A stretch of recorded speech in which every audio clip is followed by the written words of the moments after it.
മഹാനായ അബൂ ഹുറൈറ തങ്ങൾക്കുണ്ടായ അനുഭവം ഇത് ഇമാം ബുഖാരിയും മുസ്ലിമും ഉദ്ധരിച്ചിട്ടുണ്ട്. വളരെ സ്വഹീഹായ പ്രബലമായ സംഭവമാണിത്. ഹബീബായ നബി തങ്ങൾ അബൂ ഹുറൈറ തങ്ങളെ സക്കാത്തിന്റെ സ്വത്ത് സൂക്ഷിച്ചു വെക്കുന്ന ഗ്രൈനറിയുടെ സൂക്ഷിപ്പുകാരനായി അവിടുത്തെ ഗേറ്റ് കീപ്പറായി നിയമിച്ചിട്ടുണ്ട്. ഒരു രാത്രി ഡ്യൂട്ടി ചെയ്തുകൊണ്ടിരിക്കുന്ന നേരത്ത് പ്രായമായ ഒരാൾ വന്നു.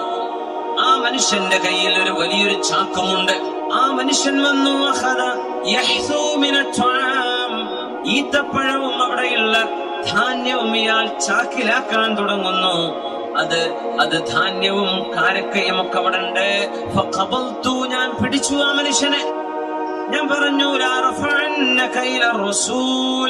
ഞാൻ നിന്റെ വിഷയം അല്ലാഹുവിന്റെ റസൂലിനെ അറിയിക്കാൻ പോകുന്നു. സക്കാത്തിന്റെ സ്വത്തിൽ നിന്ന് നീ കട്ടെടുക്കുകയാണോ? അപ്പൊ അയാള് പറഞ്ഞു, പാവമാണ്, ഒരുപാട് മക്കളുണ്ട്. ഞാൻ മിസ്കീനാണ്, ഫഖീറാണ്. എന്നെ വിടണേ. അബൂ ഹുറൈറ റളിയല്ലാഹു അൻഹു പറയുന്നു, ഫറഹിംതുഹു ഫതറക്തുഹു. ഞാൻ അയാളെ വെറുതെ വിട്ടു, പാവല്ലേ എന്ന് വിചാരിച്ചു. നേരം വെളുത്തു. അല്ലാഹുവിന്റെ റസൂൽ സ്വല്ലല്ലാഹു അലൈഹി വസല്ലം തങ്ങളോട് കഥ പറയുന്നതിന് മുമ്പ് നബി തങ്ങൾ ഇങ്ങോട്ട് ചോദിച്ചു, അബൂ ഹുറൈറ, നിങ്ങളുടെ ധാന്യപ്പുരയിൽ നിന്ന് കട്ടെടുക്കാൻ വന്ന ആളിന്റെ കഥ എന്തായി എന്ന് ചോദിച്ചു. അബൂ ഹുറൈറ തങ്ങള് അങ്ങനെ ഒരാൾ വന്ന കഥയോ, കൈപിടിച്ചതോ, ദാരിദ്ര്യവും വിഷമവും പറഞ്ഞപ്പോ വെറുതെ വിട്ടതോ ഒന്നും നബിയോട് പറഞ്ഞിട്ടില്ല. ഹബീബിന്റെ മുഅ്ജിസത്താണിത്. അബൂ ഹുറൈറ റളിയല്ലാഹു അൻഹു നബിയോടൊന്നും പറഞ്ഞിട്ടില്ല. മഹാനായ നബി തങ്ങളോട് അബൂ ഹുറൈറ തങ്ങൾ പറഞ്ഞു, റസൂലേ, ദാരിദ്ര്യവും പ്രയാസവും പറഞ്ഞപ്പോ ഞാൻ അയാളെ വെറുതെ വിട്ടു നബിയേ. അല്ലാഹുവിന്റെ റസൂൽ പറഞ്ഞു, അബൂ ഹുറൈറ, ആ പറഞ്ഞത് നുണയാണ്, അവൻ ഇനിയും വരും. ഹുറൈറ തങ്ങൾ പറയാണ്, രണ്ടാമത്തെ രാത്രിയും ഞാൻ കാത്തിരുന്നു. പറഞ്ഞ പോലെ അയാൾ വന്നു. ഞാൻ അയാളെ പിടിച്ചു.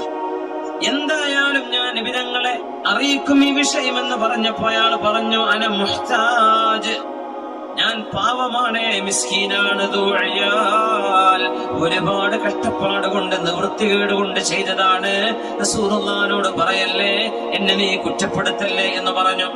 അങ്ങനെ എന്തൊക്കെയോ പറഞ്ഞു ദുആയിരക്കാൻ തുടങ്ങി, എന്തൊക്കെയോ വിളിച്ചു പറയാൻ തുടങ്ങി. ഞാൻ അയാളെ വെറുതെ വിട്ടു. നേരം വെളുത്തപ്പോ നബി തങ്ങൾ വീണ്ടും ചോദിച്ചു, അബൂ ഹുറൈറ, ഇന്നലെ രാത്രി നിങ്ങൾ പിടിച്ചു വെച്ച ആള് എന്ത് ചെയ്തു? പിന്നെ കഥ പറഞ്ഞു, പൊന്നാര നബിയെ, ദാരിദ്ര്യവും വിഷമവും സങ്കടമൊക്കെ പറഞ്ഞപ്പോ എനിക്ക് അയാളെ പിടിച്ചു കൊണ്ടുവരാൻ തോന്നിയില്ല നബിയെ, ഞാൻ വെറുതെ വിട്ടു. തങ്ങൾ വീണ്ടും പറഞ്ഞു, അവൻ നുണയാ പറഞ്ഞത്, വസൗഫ യഊദ്, അവൻ ഇനിയും വരും. അങ്ങനെ മൂന്നാമത്തെ ദിവസം വരുന്നു. അബൂ ഹുറൈറ റളിയല്ലാഹു അൻഹു ഡ്യൂട്ടിയിലാണ്. ആ സമയത്ത് ആ മനുഷ്യനെ പിടിച്ചു. ഞാൻ അല്ലാഹുവിന്റെ റസൂലിന്റെ അരികത്തേക്ക് നിന്നെ പിടിച്ചു കൊണ്ടുപോവുകയാണ്. ആ മനുഷ്യന്റെ വസ്ത്രം കൂട്ടിപ്പിടിച്ചു അബൂ ഹുറൈറ റളിയല്ലാഹു അൻഹു. അബൂ ഹുറൈറ തങ്ങളോട് പറഞ്ഞു, ആ നേരത്ത് ഞാനൊരു കാര്യം പഠിപ്പിച്ചു തരാം, ഒരു ഇൽമ് ഞാൻ പറഞ്ഞു തരാം. നിങ്ങൾ വൈകുന്നേരമാവുകയും ഞാൻ പറയുന്ന പോലെ പറയുകയും ചെയ്താൽ ഒരു പിശാചും നിങ്ങളെ ഉപദ്രവിക്കാൻ വരികയില്ല. അബൂ ഹുറൈറ റളിയല്ലാഹു അൻഹു ആണെങ്കിലോ ഇൽമ പഠിക്കാൻ വല്ലാത്ത ആഗ്രഹമുള്ള സ്വഹാബിയാണ്. ഹബീബായ നബി തങ്ങളുടെ കൂടെ വളരെ കുറഞ്ഞ വർഷങ്ങളെ കൊണ്ടല്ലേ ആയിരക്കണക്കിന് ഹദീസുകൾ മനഃപ്പാഠമാക്കിയത്. ആ സ്വഹാബിക്ക് ഒരു കാര്യം പഠിപ്പിച്ചു തരാമെന്ന് പറഞ്ഞപ്പോ പിന്നെ അവിടെ വീണുപോയി. എന്താ പറയേ?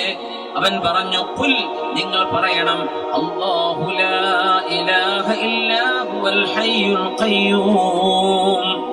ആയത്തുൽ കുർസി ആയത്ത് സൂറത്തുൽ ബഖറയിലെ 255 ആയത്ത്. ആയത്തുൽ കുർസി നിങ്ങൾ ഉറങ്ങുന്ന സമയത്തോ വൈകുന്നേരമോ ഓതിയാൽ ആ രാത്രി നിങ്ങളെ പിശാച് സമീപിക്കില്ല. ഒരു പിശാച് ഉപദ്രവിക്കാൻ കഴിയില്ല ആയത്തുൽ കുർസി. നേരം വെളുത്താൽ ആയത്തുൽ കുർസി ഓതിയാൽ ഒരു പിശാചും നിങ്ങളുടെ അരികത്തേക്ക് അടുക്കുകയില്ല. രാത്രി ഓതിയാൽ രാത്രിയിലും കാവലുണ്ടാകും. ഇത് പറഞ്ഞപ്പോ ഞാൻ അവനെ വെറുതെ വിട്ടു. അവൻ പോവുകയും ചെയ്തു. നേരം വെളുത്തപ്പോ തങ്ങൾ എന്നോട് ചോദിച്ചു, എന്തായി അബൂ ഹുറൈറ, നിങ്ങളുടെ ജയിൽ പുള്ളി എന്തായി? നിങ്ങളാ പിടിച്ചു വെച്ച ആളുടെ കഥ എന്തായി? അപ്പൊ കഥ പറഞ്ഞു കൊടുത്തു. അല്ലാഹുവിന്റെ റസൂൽ പറഞ്ഞു, അവൻ ആ പറഞ്ഞ വിഷയം സത്യമാണ്. വഹുവ കദൂബ്, അവൻ നുണ പറയുന്നവനാണ്. അവൻ സ്ഥിരം നുണ പറയുന്ന ആളാണ്. എന്നാൽ ഈ പറഞ്ഞ കാര്യം സത്യമാണെന്ന് അല്ലാഹുവിന്റെ റസൂൽ പറഞ്ഞു. സുബ്ഹാനായ അബൂ ഹുറൈറ റളിയല്ലാഹു അൻഹുവിനോട് സ്ഥിരം നുണ പറയുന്ന ആളാണ്, പക്ഷെ ഈ പറഞ്ഞത് സത്യമാണ്. അങ്ങനെ ഉണ്ടാവൂലേ? എപ്പോഴും നുണ പറയുന്ന ആളെ എപ്പോഴെങ്കിലും സത്യം പറയാലോ. അവൻ നബിതങ്ങൾ ചോദിച്ചു, അബൂ ഹുറൈറ, ആരാണ് വന്നിരുന്നത് എന്ന് നിങ്ങൾക്കറിയുമോ? ഇല്ല നബിയേ, ദാക ശൈത്വാൻ, അത് പിശാചായിരുന്നു, ശൈത്വാനായിരുന്നുവെന്ന് റസൂലുള്ളാഹി സ്വല്ലല്ലാഹു അലൈഹി വസല്ലം